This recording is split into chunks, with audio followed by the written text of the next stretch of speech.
जय हिंद बच्चों।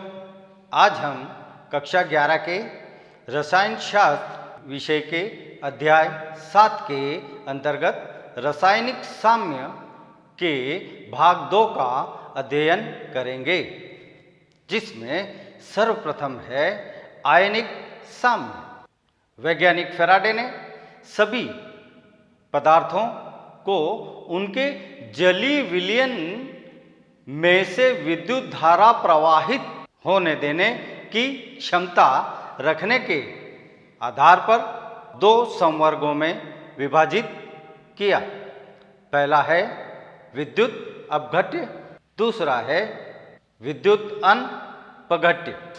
Electrolyte and non electrolyte. Electrolytes जो जलीय विलयन में विद्युत का चालन करते हैं वो इलेक्ट्रोलाइट कहलाते हैं। विद्युत अनपघट्य जो यौगिक जलीय विलयन में या पिघली हुई अवस्था में विद्युत का चालन नहीं करते वो नॉन इलेक्ट्रोलाइट्स कहलाते हैं। आयनन की कोटि। आयनन ही विद्युत धारा के वाहक होते हैं, विद्युत के वाहक होते हैं, अपितु भिन्न भिन्न विद्युत अपघट्य भिन्न भिन्न सीमा में वियोजित होते हैं। कुल अणुओं का वह अंश जो आयनों में वियोजित हो जाता है वियोजन या आयनन की कोटि या आयनन की मात्रा कहलाता है। आयनन की कोटि को प्रदर्शित करने के लिए हम एक छोटे से फार्मूले का भी उपयोग कर सकते हैं।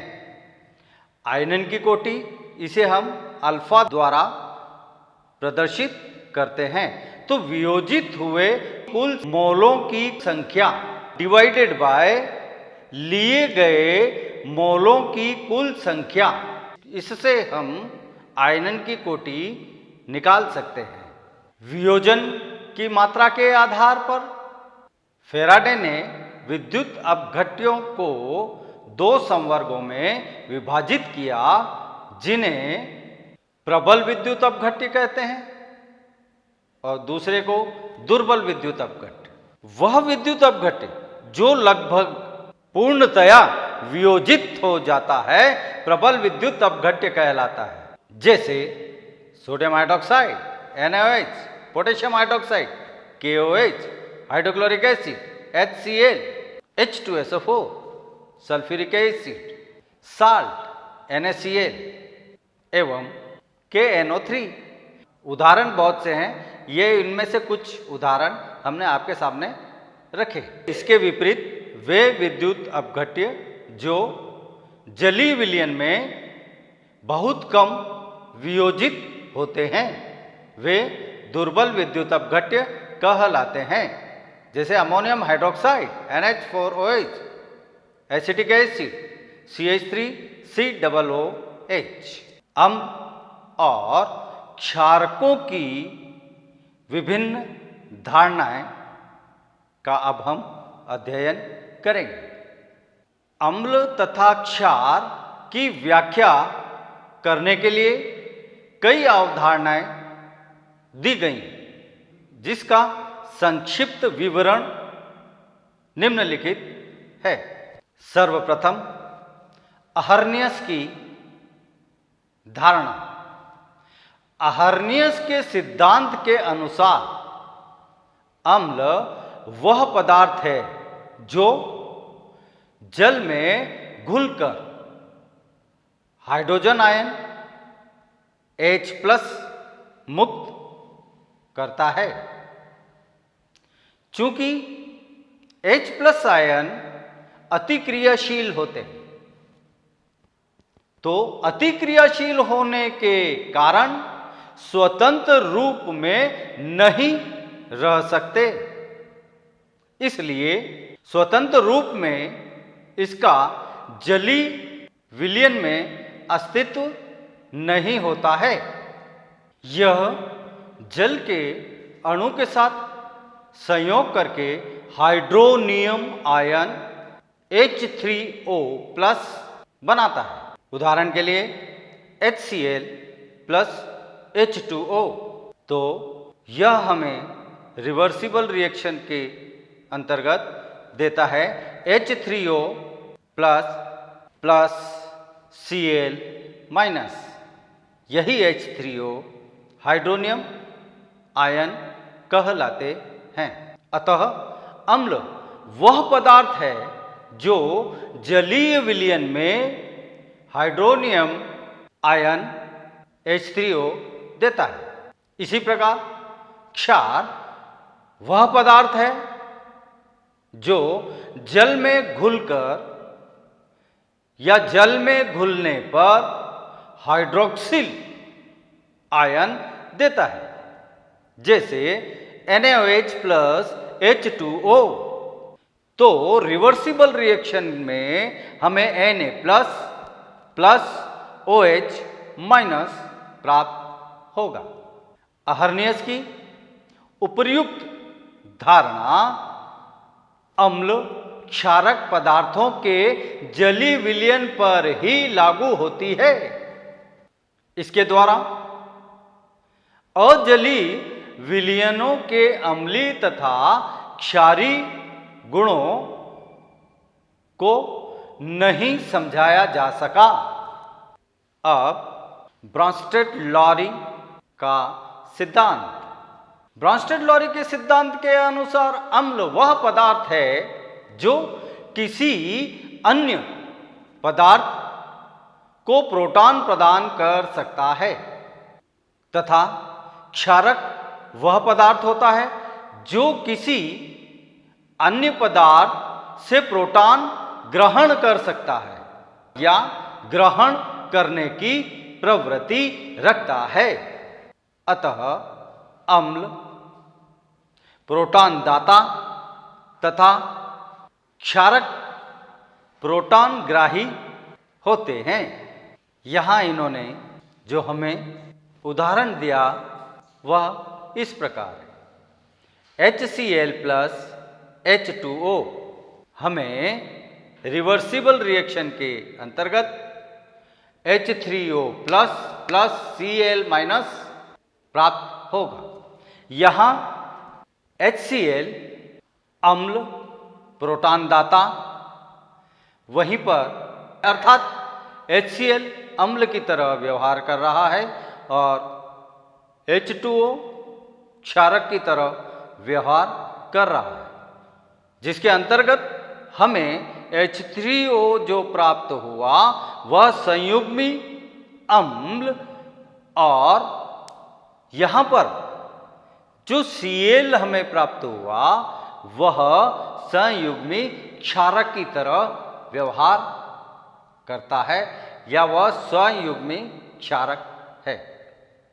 अब NH3 प्लस HCl अमोनिया और हाइड्रोक्लोरिक एसिड का हम यहाँ उदाहरण लेते हैं। यहाँ पर अमोनिया जो है क्षारक की तरह प्रोटॉन ग्राही की तरह व्यवहार करता है, वहीं पर HCl जो अम्ल है वह प्रोटॉन दाता की तरह बिहेवियर कर रहा है।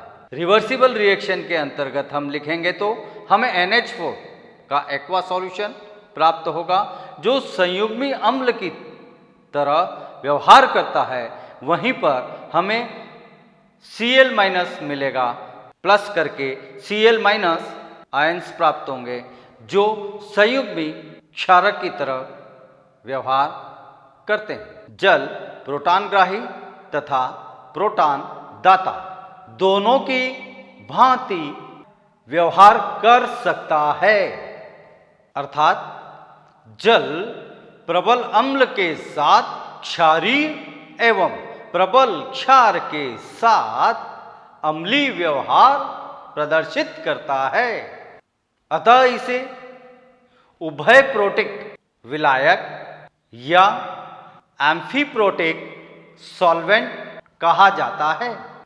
अम्ल द्वारा प्रोटॉन त्यागने से बना भस्म उस अम्ल का संयुग्मी भस्म कॉन्जुगेट बेस कहलाता है तथा भस्म या क्षार द्वारा प्रोटॉन ग्रहण करने से बना अम्ल उस भस्म का संयुग्मी अम्ल या कॉन्जुगेट एसिड कहलाता है। प्रबल भस्म की प्रोटॉन ग्रहण करने की प्रवृत्ति प्रबल होती है, अतः प्रबल भस्म का संयुग्मी अम्ल दुर्बल होता है। उसी प्रकार दुर्बल भस्म का संयुग्मी अम्ल प्रबल होता है। लुईस अम्ल भस्म का सिद्धांत। कुछ पदार्थ H प्लस या OH माइनस आयनों की अनुपस्थिति में भी अम्लीय और क्षारीय स्वभाव प्रकट करते हैं। इसलिए लुईस ने अम्ल और क्षारकों का एक व्यापक सिद्धांत प्रस्तुत किया, जिनके अनुसार बेस या क्षार वे पदार्थ हैं जो एक इलेक्ट्रॉन युग्म प्रदान कर सकें तथा अम्ल वे पदार्थ हैं जो इलेक्ट्रॉन युग्म ग्रहण कर सकें। उदाहरण के लिए अमोनिया तथा बोरान ट्राइफ्लोराइड की अभिक्रिया देखो तो एक अम्ल भस्म अभिक्रिया है, जैसे NH3 प्लस BF3। ये NH3 प्लस BF3 दोनों कंबाइन हो जाते हैं और इनके बीच में एक एरो लगा रहता है। यह लुईस क्षार कहलाता है या अमोनियम बोरान ट्राइफ्लोराइड इसे हम कहते हैं। बच्चों अब हम पढ़ेंगे वियोजन स्थिरांक। अब बच्चों माना एक दुर्बल अम्ल HA है, इसका प्रारंभिक सांद्रण इनिशियल कंसंट्रेशन C मोल पर लीटर है तथा वियोजन की मात्रा अल्फा है। तब HA प्लस जल रिवर्सिबल रिएक्शन में हम देखेंगे तो हमें H plus plus A minus प्राप्त होगा। तो इसका प्रारंभिक सांद्रण अगर माना C है तो इन दोनों का 0 होगा। इसी प्रकार साम्यावस्था पर अगर हम सांद्रण देखें तो C1 माइनस अल्फा, अल्फा हमने आपको पहले भी कहा था वियोजन की मात्रा है, तो हमें प्राप्त होगा C alpha plus C alpha. रासायनिक साम्यावस्था का नियम लगाने पर हम देखते हैं कि Ka is equal to H plus A minus मतलब H प्लस अंडर ब्रैकेट फिर under bracket A minus upon under bracket HA। यहाँ Ka को वियोजन स्थिरांक कहते हैं, अर्थात Ka C अल्फा जो इसकी हम वैल्यू पुट करेंगे H की और A की, तो C alpha upon C under bracket 1 minus alpha. ये साम्यावस्था का नियम के अनुसार ऊपर वाली वैल्यू अपन साधारण रूप से रख रहे हैं यहाँ, तो हम इसे आगे जाकर पाते हैं। तो बच्चों C से C कैंसल हो गया या alpha square C upon 1 minus alpha, जिसे आगे हम और देखें तो Ka is equal to C alpha square होगा उस अवस्था में जब अल्फा का मान 1 हो तो, क्योंकि दुर्बल अम्लों के लिए अल्फा का मान 1 होता है। तो इसी इक्वेशन को अगर हम फर्दर कंटिन्यू करें तो बच्चों ये जो इक्वेशन है इसे हम alpha is equal to under root Ka upon C से भी हम प्रदर्शित कर सकते हैं। तो बच्चों Ka का मान अम्ल की प्रबलता का मापक है तथा इसके ज्ञान से हम आयनों की सांद्रता तथा दुर्बल अम्ल की आयनन की मात्रा ज्ञात कर सकते हैं। अब बच्चों, जल का आयनन। जल का आयनन ज्ञात करने के लिए चालकता प्रयोगों के आधार पर ज्ञात हुआ है कि शुद्ध जल भी कुछ मात्रा में आयनित होता है। जल अम्ल व क्षार दोनों की समान व्यवहार करने वाला उभय प्रोटानी विलायक है। इस समीकरण से हम समझते हैं H2O, यह ब्रैकेट में दोनों जगह H2O प्लस H2O लिया है, एक अम्ल की भांति व्यवहार कर रहा है, एक क्षार की भांति व्यवहार करता है। जब हम इसको आगे अभिक्रिया को देखते हैं तो हमें H3O plus plus OH minus, तो H3O प्लस अम्ल की भांति OH माइनस क्षार की भांति व्यवहार करता है। साम्य पर साम्यावस्था का नियम लगाने पर हम यहाँ पर देखते हैं कि K is equal to H3O under bracket H3O plus under bracket OH minus upon under bracket H2O, and ये इसके कारण यहाँ पे हमने स्क्वायर लगाया। तो यहाँ हम देखते हैं, यहाँ K के स्थान पर एक नया स्थिरांक हम KW रखते हैं। तो KH2O इज इक्वल टू हम कह सकते हैं KW is equal to H3O plus OH minus. प्रयोगों द्वारा KW का मान 1 इंटू 10⁻⁻14 मोल पर लीटर या मोल प्रति लीटर होता है। तो जल चूंकि उदासीन होता है तो जितने H3O आयन बनते हैं उतने ही OH आयन्स का भी फॉर्मेशन होता है, निर्माण होता है। तो H3O is equal to OH is equal to हम इसे 10⁻⁻7 m कह सकते हैं। तो यह जल का आयनन हमने जाना। बच्चों, अब हम pH की अवधारणा के संबंध में कुछ जानकारी हासिल करेंगे, जिसे हम कह सकते हैं कंसेप्ट ऑफ pH। किसी विलयन की हाइड्रोजन आयन सांद्रता उसके ग्राम आयनों की वह संख्या है जो विलयन के 1 लीटर में उपस्थित रहती है। यह सांद्रता ही प्रकट करती है कि विलयन कितना अम्लीय है। चूंकि यह मान बहुत कम 10⁻⁻1 से 10⁻⁻14 ग्राम आयन लीटर होता है, इसलिए वैज्ञानिक सोरेनसन ने हाइड्रोजन आयन सांद्रता को एक अन्य विधि के द्वारा व्यक्त किया जिसे हम pH मापक्रम कहते हैं। हाइड्रोजन आयन की सांद्रता को सुविधा के लिए pH स्केल या pH मापक्रम कहते हैं।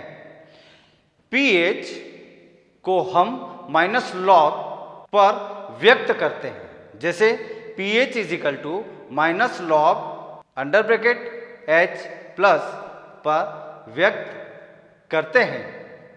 किसी भी राशि x के लिए अगर हम यहाँ पर उसका मान व्यक्त करें तो px is equal to -log under bracket x, तो pH का मान उस विलयन में उपस्थित प्रति लीटर में सांद्रता का ऋणात्मक लघु गुणक या लॉगरिथम होता है, अथवा हाइड्रोजन आयन सांद्रता के व्युत्क्रम का लघु गुणक होता है। जिस प्रकार pH that's is equal to -log under bracket H उसी प्रकार POH is equal to minus log under bracket OH, यहां पर हम लिखेंगे H plus OH minus H plus under bracket OH minus under bracket that's is equal to, अभी हमने देखा KW and KW that's is equal to 10⁻⁻14 at 298 kelvin log H plus plus log OH minus log KW is equal to log 10⁻⁻14।